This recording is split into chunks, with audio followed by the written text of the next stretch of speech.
জাতীয় সঙ্গীত হচ্ছে একটি দেশের জাতীয় পরিচয় ও ঐতিহ্যের প্রতীক। এটি সেই দেশের ইতিহাস, সংস্কৃতি এবং মূল্যবোধকেও তুলে ধরে বিশ্বের সামনে। তবে বিভিন্ন সময়ে রাজনৈতিক, সামাজিক এবং সাংস্কৃতিক প্রেক্ষাপটে বিভিন্ন দেশ তাদের জাতীয় সঙ্গীতে পরিবর্তন এনেছে।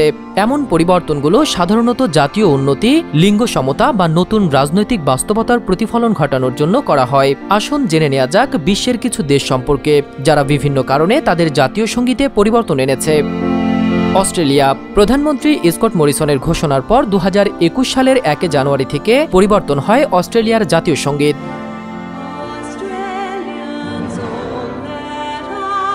নতুন জাতীয় সঙ্গীতে অস্ট্রেলিয়াকে ইয়াং অ্যান্ড ফ্রি হিসেবে আর অভিহিত করা হবে না।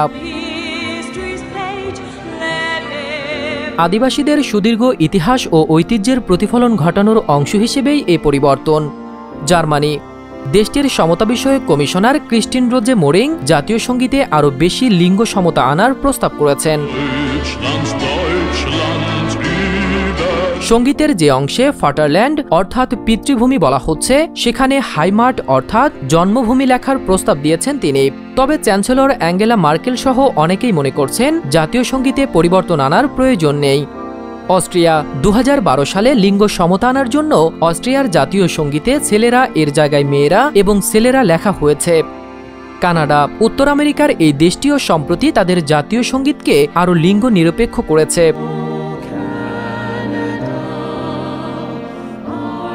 সঙ্গীতের দ্বিতীয় লাইনে তোমার সব ছেলেরা এর জায়গায় লেখা হয়েছে আমরা সবাই।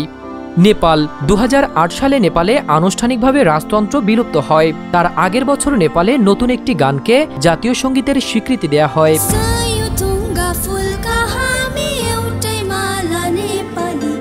1962 সালে গ্রহণ করা নেপালের আগের জাতীয় সঙ্গীতে রাজতন্ত্রের প্রশংসা ছিল, তাই এতে পরিবর্তন আনা হয়।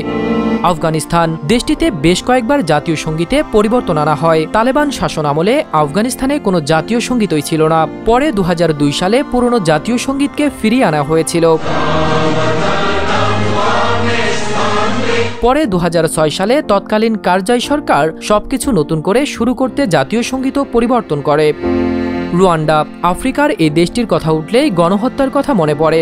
1994 সালে মাত্র 100 দিনের মধ্যে ওই দেশে 5 থেকে 10 লাখ মানুষকে হত্যা করা হয়েছিল। গণহত্যা পরবর্তী রুয়ান্ডার ভাবমূর্তি গড়ে তুলতে দেশটি 2001 সালে একটি নতুন জাতীয় সঙ্গীত বেছে নেয়। দক্ষিণ আফ্রিকা। দেশটি 1997 সালে আগের দুটি জাতীয় সঙ্গীত থেকে কিছু অংশ নিয়ে নতুন একটি জাতীয় সঙ্গীত তৈরি করে। আফ্রিকান ও ইংরেজি ভাষায় গানটি রচিত। তবে আফ্রিকান ভাষার অংশটি বর্ণবাদ আমলে ব্যবহৃত জাতীয় সঙ্গীতের অংশ হওয়ায় এর সমালোচনা করেন অনেকে। নেলসন ম্যান্ডেলা সেটি রিকনসিলিয়েটরি ব্যবস্থা হিসেবে বর্ণবাদ পরবর্তী দক্ষিণ আফ্রিকার সঙ্গীত হিসেবে অন্তর্ভুক্ত করেছিলেন। রাশিয়া। ভ্লাদিমির পুতিন 2000 সালে রুশ প্রেসিডেন্ট হিসেবে দায়িত্ব নেয়ার পর 1990 সালের আগে ব্যবহৃত জাতীয় সঙ্গীত ফিরিয়ে আনেন। তবে গানের কথায় কিছুটা পরিবর্তন আনা হয়।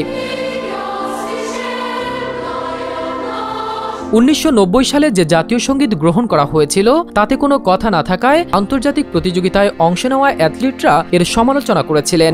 তাদের বক্তব্য ছিল কথাবিহীন গান তাদের নাকি উদ্বুদ্ধ করতে পারেনি। সত্য, বস্তুনিষ্ঠ ও নিরপেক্ষ দৈনিক জনবাণী।